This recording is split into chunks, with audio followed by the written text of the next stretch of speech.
Hi, I'm Kyle Kittleson with MedCircle, joined today by Dr. Christina Iglesia. Welcome to MedCircle. It's your first time here. I know. Thank you for having me. Very excited. We're talking about the signs of PTSD in a loved one.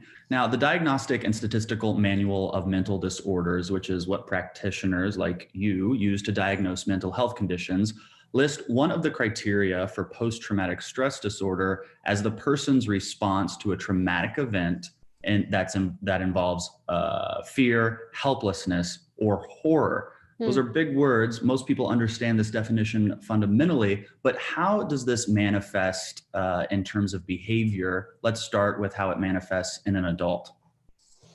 So, when we're thinking about PTSD, we're looking at specific behaviors and emotional responses that the person begins to exhibit after the traumatic event or events.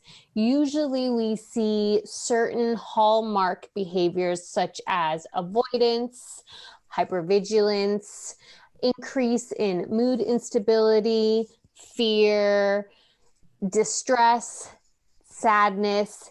So, when I'm meeting with somebody in my office, I'm doing a mental checklist of which of these behaviors, thoughts, and feelings are they exhibiting as a direct response to a traumatic event or events.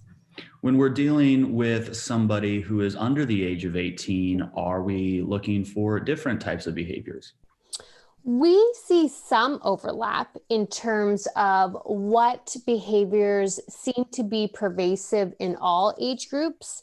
The difference, though, with children, especially those who are anywhere from 1 year old to, let's say, 10, is that they don't have the developmental ability to articulate the same things as us adults do.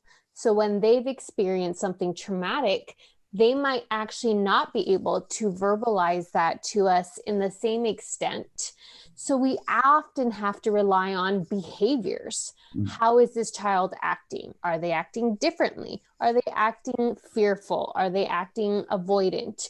We have to rely much less on the communication aspect that we can have with adults and really observe the children in our lives to see if there is a marked difference in how they are responding to others and how their mood is presenting.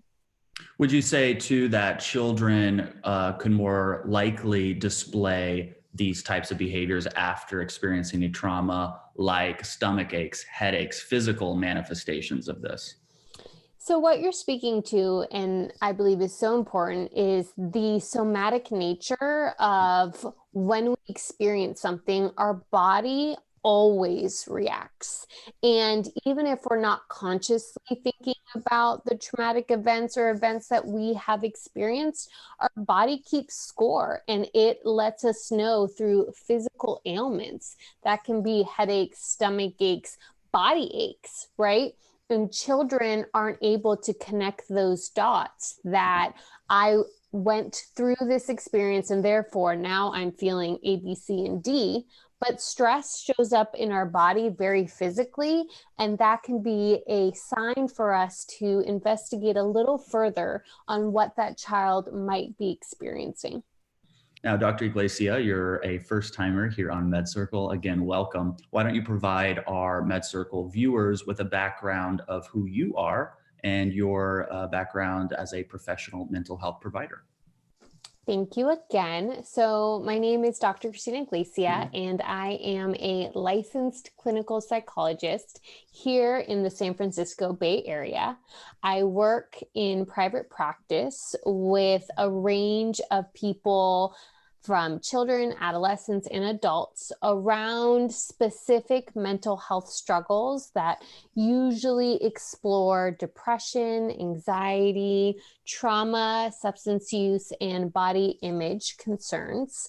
In addition to my clinical work, I do media contribution both on television and written, where I discuss mental health issues and the importance of raising awareness around mental health and mental health treatment. Well, again, we're so excited for you to be here. And I'm also looking forward to your live classes that you are presenting on for our MedCircle members. You can check out more about those classes at medcircle.com/live, or just use the links below. Those are coming up very soon. Now let's get back to the signs of PTSD. Another symptom that the DSM lists is the re-experiencing of the event through images, thoughts, dreams, even illusions or flashbacks. This also includes internal or external cues that resemble or symbolize the trauma. What did I just say? Well, Cliff Note version of what you said is that our body and our mind remembers trauma, even if it isn't the specific play-by-play or flashbacks as you referred. Our body will hold what we have experienced and will do a very good job of protecting us to not re-experience that. And so when we are struggling with nightmares, flashbacks, internal distress, it is a sign that our body has become overwhelmed with trying to contain and suppress what traumatic events we've gone through. And so it shows up in these ways that become even more distressing to us: a flashback, a memory, a thought that we can't get rid of. And our role as mental health professionals is to really support someone as they navigate these specific images, thoughts, feelings that are related to their trauma.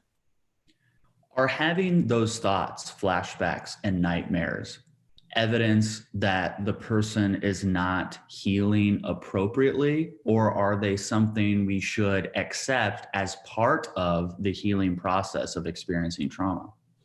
I tend to go with the latter. I believe that when we are healing from trauma, not only is it an ongoing process, but we have to make space for the fact that our body and our mind will regurgitate these experiences in different forms. The goal of trauma treatment isn't to permanently forget the things we've navigated. It is actually to learn how to integrate these experiences so that we can process and heal them and find a way to move forward in a healthier space. Yes, well said. The avoidance of stimuli associated with the trauma is one of the hallmark symptoms of post-traumatic stress disorder. Can you explain what that avoidance can look like, both in a young child and as an adult? So avoidance can look like either an external state or an internal state. So what I mean by that is if we are avoiding, let's say, a neighborhood where we experienced a flooding, that can be a traumatic event, right? A natural disaster happens. There's the neighborhood that we grew up in. And as an adult, we might not want to go back there because we know that visually seeing something, right, smelling something, hearing something that reminds us of our trauma absolutely can bring us back to that state of time. When we're talking about our internal triggers or activating parts, we're talking about when we feel something like sadness, our body remembers that we also felt something similar during or after a traumatic event. So then we avoid sadness and we do things to an extreme so that we cannot experience sadness. That's where you see things like drinking and substance use, right? Self-harm, all of these tend to be coping so that we are avoiding a feeling, an internal reminder of something that we attached with our trauma. I have been very lucky. I wouldn't say my life has been very traumatic. I lost my mother to cancer when I was 16. That certainly was one of the earlier traumas in my life. And my mother was a classically trained pianist, and I grew up with 3 pianos in our house. So piano, piano, piano, piano. I associate that with my mother. Even today, Right. I enjoy classical music, but there are many times where if I hear the piano, I cannot handle it. I will break down sobbing if I hear boo, boo, boo, boo, just a little bit of piano. Is this unhealthy? Because it feels like I'm 34 years old. This happened when I was 16, and I'm still hearing the piano and going, oh my gosh, that seems unhealthy to me. I think that it is a personal decision on what we are going to classify as healthy versus unhealthy. So what I mean by that is that my hypothesis on why that still activates you is because you loved this person. This person mattered. This person was a central caregiver of your life. And so figuring out how to navigate those memories, those feelings, those reminders in a healthy way, sometimes that looks like crying. And so we can't assume that tears automatically mean we're not processing something. It might mean that that person means something to you, will always mean something to you, and you're just creating space around that. Wow. I just got chills down the right side of my body because I certainly was judging my own emotions as though this is wrong, this is bad, this is a sign of weakness. And I work at MedCircle. I'm supposed to know this stuff. That's excellent. Thank you for pointing that out. I would love to hear if that resonated with anybody else. And it doesn't have to be crying. There are lots of emotions that are valid. I can't believe I just judged my own emotions like that on this interview. But yeah, I mean, the anger, the fear, resentment, irritation, I think at some level, those could be healthy. Certainly if every day you wake up like this and you're not going to work and you can't maintain relationships, now they are causing other issues. But this occasional feeling is healthy if I'm extrapolating all this correctly. Good. I love this. Okay. Let's go to this part of the DSM in regards to PTSD. And I see this with a lot of people I've talked to who live with PTSD. Persistent symptoms of increased arousal. Yeah. What does this mean? What does it look like? So when we go through a specific traumatic event, our body, I like to say in everyday terms, becomes overactivated. And when it becomes overactivated, it actually doesn't have the right tools to decompress and release the experience that we had because it was so overwhelming to our system. So we are walking around the world overactivated, right? And that is where the arousal comes in, where we become hypervigilant and anxious about things that might have never shown up for us before. And the classic example that we hear from people who, return from military service is they hear, a back, of a car engine and they have a startle response because it reminds them of a gunfire. We hear how people can see or smell something that is attached to their trauma and they become frozen in time and actually are feeling the same exact physical and mental symptoms as if they were still going through it. So when we hear arousal, we think of everything has come to the surface and we feel and hear and smell and experience things at a rate that becomes very distressing to us because we aren't able to regulate the way that we had been before the trauma had unfolded. When the typical person, if such a thing exists, hears the term PTSD, I do think they think male combat veteran coming home from war. It's my understanding, though, that most people who get the diagnosis of PTSD are women. Absolutely. And did not experience any type of war combat. What type of symptoms of increased arousal would that demographic experience that could maybe shed some light onto what it's like to live with this type of mental health disorder? So the reason I believe that a majority of us attach PTSD to war is because that is where PTSD first originated during, the Vietnam War. And so we still hold that kind of archaic framework. What we know now is that PTSD can happen to anyone at any age. And what research is showing us is that females do have a higher prevalence of developing these specific PTSD symptoms. And many times it's a result from some level of violence, whether it's personally experienced or witnessed.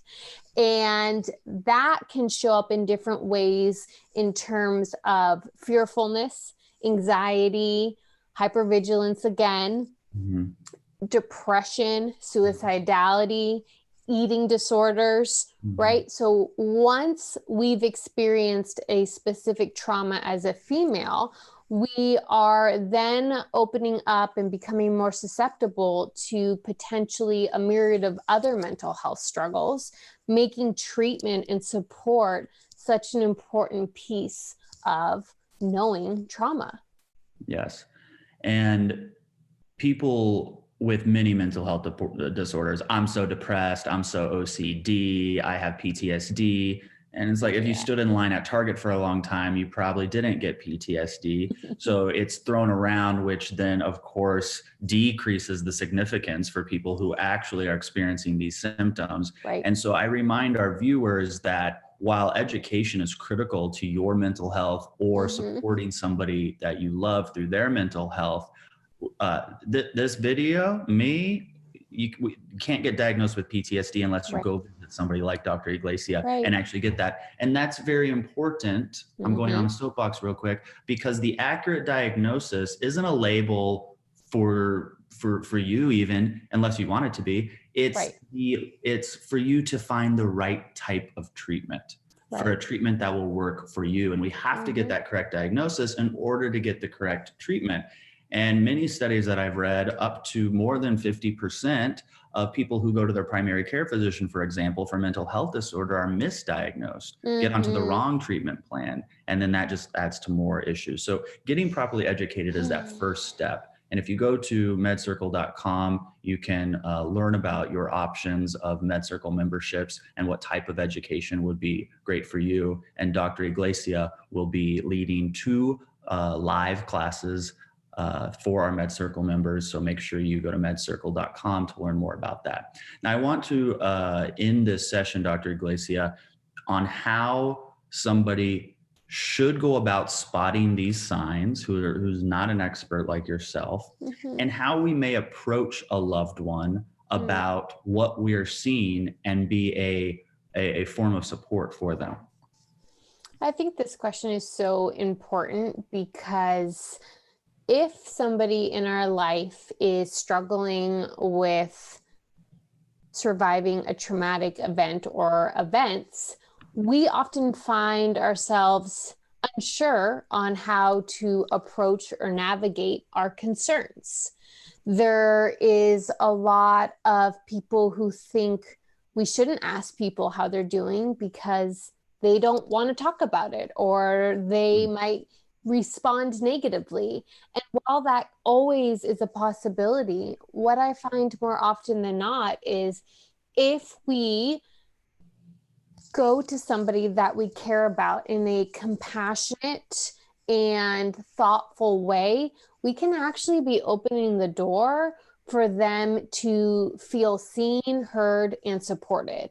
But what is an open and compassionate way? Because I have thick skin. You can come up to me anytime, tell me whatever, and I'll listen and nod, and we'll be good. I won't get offended. But I have friends, I have to tiptoe. Yep. So how do I do that? So I think about compassion and compassionate conversation as entering it in a slow and steady and kind way. And so if somebody you know and care about has experienced trauma, how can you approach them in a way that feels gentle? And that can look like giving them a phone call and saying, hey, I was thinking about you. I know you've just experienced blank. What way could I support you right now? Yeah. I love that. Coming in not with the answers, Right. but with support. Coming in not with advice, but with a listening ear. Yeah. That is how we can connect with the people in our lives that we are seeing potentially struggle with things that are difficult to talk about. And if we can connect with them, then we can then help them help themselves. And that can be finding a therapist, going to your doctor, booking an appointment with a psychiatrist, whatever that looks like. First, we have to connect with that person, because if we can't connect with them, the likelihood of us being able to support them in their healing journey becomes very limited. Wonderfully said. What have we not talked about on this topic that you'd like to share right now? I like to share that trauma is subjective. And what that means is every single person could go through the same exact thing and would experience it differently. And what that means is we experience trauma in different ways, and we have to be careful not to assume or judge that somebody is or isn't traumatized. Right? Somebody could lose a loved one in a horrific way, and they might actually not develop PTSD. Wow. They might have tools and support and skill sets to navigate it. While we also could have somebody in our life who we would view maybe having one of the smaller traumas, right? We call them small T's and big T's, smaller traumas, and they might be completely debilitated by it.